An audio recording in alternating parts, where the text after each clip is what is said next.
আপনি গরিবের হক মেরে দিচ্ছেন না তো? এটা শুধু একটা প্রশ্ন না, এটা কিয়ামতের দিনের জিজ্ঞাসা। ইসলামে গরিবের অধিকার স্পষ্ট। কোরআনে আল্লাহ বলেন, তোমাদের সম্পদে অভাবগ্রস্ত ও বঞ্চিতদের অধিকার রয়েছে। সূরা আজ-জারিয়াত ৫১-১৯।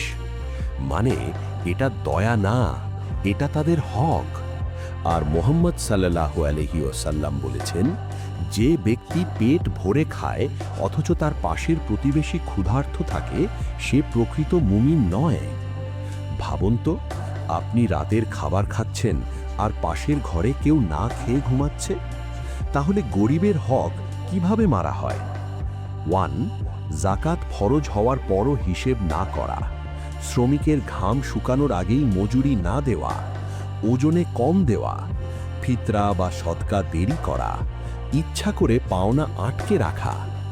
আপনি ব্যবসা করেন, আলু, পেঁয়াজ, রসুন বিক্রি করেন, সেখানে একটু খেয়াল রাখলেই বরকত নেমে আসবে। 1. ওজনে কম নয়। 2. দাম ন্যায্য।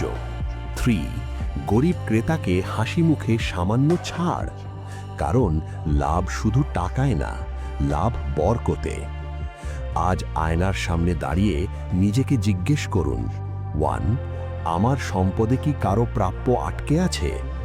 কিয়ামতের দিন টাকা কথা বলবে না, কিন্তু গরিবের দোয়া কথা বলবে।